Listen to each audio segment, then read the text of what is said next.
Iranian officials have confirmed that crews found the bodies of the country's president and foreign minister at the site of a helicopter crash. 63-year-old Ebrahim Raisi was viewed as the protege and potential heir to the country's hardline supreme leader. The chopper went down in foggy conditions in a mountainous section of northwestern Iran.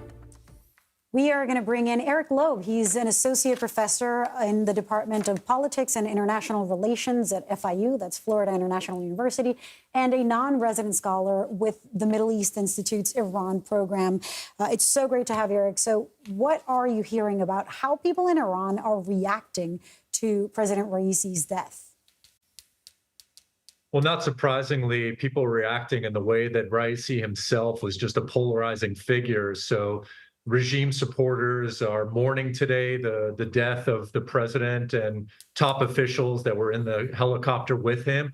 And then regime opponents are at least not shedding a tear or even celebrating his death, as he was a very controversial figure who, as president, increased social and religious restrictions against people and fueled those protests that we saw in 2022, 2023, that led to the death and injury and detainment of hundreds of people. Eric, could you, for the benefit of American audiences who don't know Iran, and that includes myself here, tell us how the system works there? He's the president, but he's not the supreme leader, so he doesn't have ultimate power. Is he appointed? Was he elected? Does democracy touch any part of it? What's the situation? Well, democracy is touching the system less and less in the country. The supreme leader really has the ultimate power and say, particularly over foreign policy and other policy areas of the country. And technically, there were elections for president, or there are.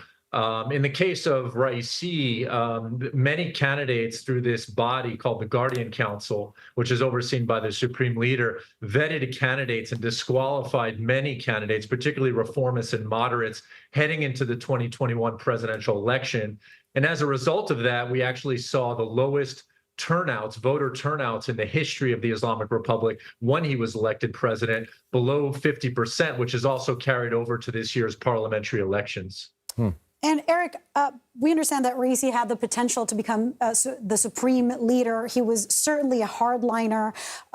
Do you see his death as becoming a destabilizing force for Iran at all? Well, it's really going to be a question mark for the supreme leader and the conservative camp in terms of who they're going to put forward, because in 50 days, as stipulated in the Constitution, they have to have another presidential election. The first vice president right now is serving as the interim president. So the question really for the conservative and the hardline camp is, who are they going to put forward as a candidate to be the future president of Iran? And not only that, but to even be a prospective or potential successor of the supreme leader himself. And do you foresee that assignment or that appointment to be somebody who is more hardline, or perhaps somebody who might qualm or quash some of the protests we saw a couple of years ago?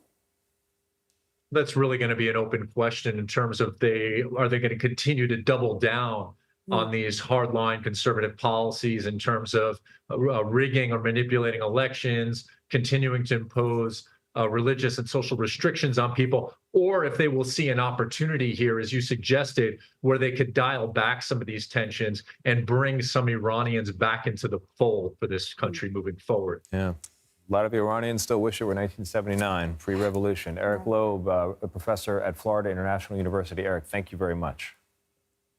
Thanks for having me.